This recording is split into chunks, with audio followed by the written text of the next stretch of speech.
yeroo jaalalaati dhiyaadha jaalatamtoota fi kabajamtoota hordoftoota fuula FB kiyyaaf akkasumatti fuula YouTube kiyya hundi keessanuu ana dhuusni jecha warri YouTube kiyya subscribe godhilleen subscribe godha maatii YouTube kiyya ta'a. Egaa akkuma ergaa keenya baalamannetti dhufnee jirra. Arra waa'ee jaalalaati. Egaa namoonni tokko jaalachuu malee waan jaalatuuf osoo adda hin baafatin jaalata ta'a. Sababni isaatis maaliif akka nama jaalatan osoo adda hin baafatin. Dubartiin takka namoota dhiiraa warreen siin jaaladha bareedduu tiyya qashtii tiyya yaa timiree tiyya yuun akkuma inni dhugaadhaan jaalatutti fakkaatti.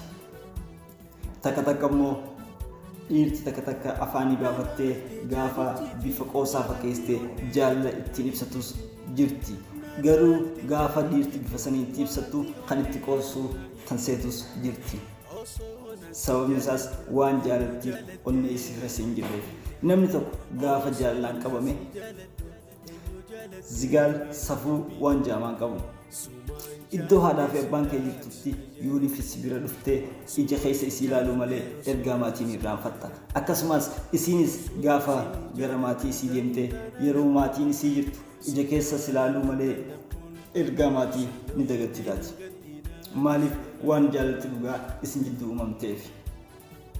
Garuu namoonni tokko yeroo jaalalaan qabamee dubartii takka itti baafatte dhiironni keessattuu gaafa dubartii itti baafatan dubartiin san hin amantu taati. Maaliif sababni isiitis onneen isii jaalala nama biraatirraa qabamtee waan jirtuuf.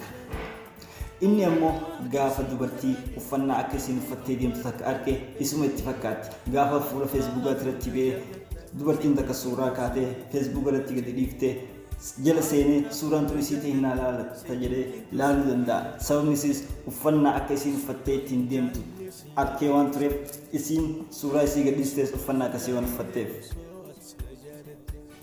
Egaa akkasumatti amantaa fi jaalaltii isa keessatti waan gadi bu'uutee jirtuuf onnee isaa gubbatti bu'uura shiboodhaan waan ijaarratteef. Garuu isiin itti boontee nama isa jaalatu soba itti fakkaatee nama isiin jaalanne jaalachuu dandeessi. Maaliif sababni isaas bifa bareedaa dhaabbata qalama bareedaa waan qabuuf akkasumas qabeenya kan qabu itti fakkaatteeti.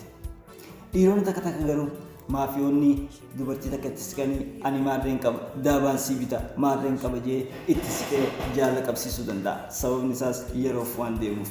Isiin ammoo onnee jaalalaan dureen qabamtee jirtu jaalala hiriyaa isii yookaan jaalala abbaa mana isii qarshiin jijjiirtee yookaan ammoo bifa bareedina isaa ilaaltee tan ittiin shawwadamtu jirti.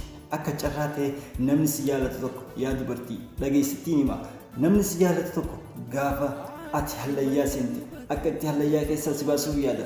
Inni ammoo hallayyaa si darbuu barbaadu si sobee gara ati feetu afaan mi'aawee siif deema. Maaliif sababni isaas hallayyaa sana waan barbaaduuf. Ati garuu hiriyaa kee yookaan abbaa mana keetii gaafa bifa isaa ilaaltee yookaan hiyyummaa isaa ilaaltee yookaan ammoo waldhabbii maatii keetii ilaaltee isaan adda baati nama isarra hojjaa qabu yookaan bareedina qabu yookaan qarshii qabeettee gaafa isaan hatamte namni sun ammoo nama sin jaalanne taanaan yeroodhaaf sitti fayyadamee akka ati abbaa mana keetii san dagattu si godhuudhaaf yaaluu danda'a. Sababni isaas si firoonfatee si dhiyeessee yaada garagaraa siif dhiyeessee gaafa ni fe'ati isa bira dheetu immoo aankoolii garagaraa yookaan ammoo kiniinii garagaraa fayyadamee si waliin qunnamtii godhuu danda'a. Gaafa sana ammoo ati abbaan mana keetii gammachuu akkasii siif hin kennine ta'a. Sababni isaas abbaan mana keetii aankoolii yookaan kiniina garagaraa fayyadamee waan si wajjin hin rafneef. Ati kana laaltee namni kun jabeenya gara hirribaatti abbaa mana kiyyaatti irra qaba jettee sobamuu dandeessa. Suni garuu dogongora. Inni adda kana si godha kun yoonii fi lammaditti deebiti yookaan ammoo haadha warra isaa taati. Yeroo mara aankoolii fayyadamee kiniina fayyadamee si wajjin hin galu waan ta'eef bakka guyyaa aankoolii yookaan kiniina garagaraa fayyadamee si wajjin rafisan siif hin ga'u ta'a. Ati ammoo abbaa mana keetii sun isaan hatamtee jirta waan ta'eef ni dagatta. Inni kun nama yeroodhaaf si waliin jiraatu malee nama aayaa siif qabu miti waan ta'eef gaafa isaan adda baati inni kun si gatee deeme abbaa mana keetii sanitti deebi'uudhaaf gaafa yaalii gootillee isaan gaafa walitti deebitu abbaa mana keetii sanii waliin gaafa raftullee akka yeroo dura waliin turtanii san gammachuun hin jirtu ta'a. Sababni isaas wanna biraa waan barteef.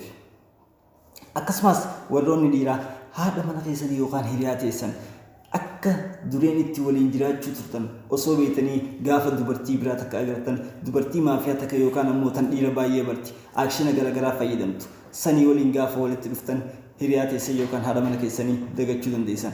Sababni isiitis akkuma dhiirarraa haasofne kana dubartiinis jirti. Maaliif si sobbuudhaaf jettee aakshinoota garaagaraa kan namoota biraatirraa barte waan sirratti cheekaappii gaggeessituu jecha. Namni san ammoo ati waliin hin jiraadha yoo jettes nama jireenya keetiif siif ta'u miti.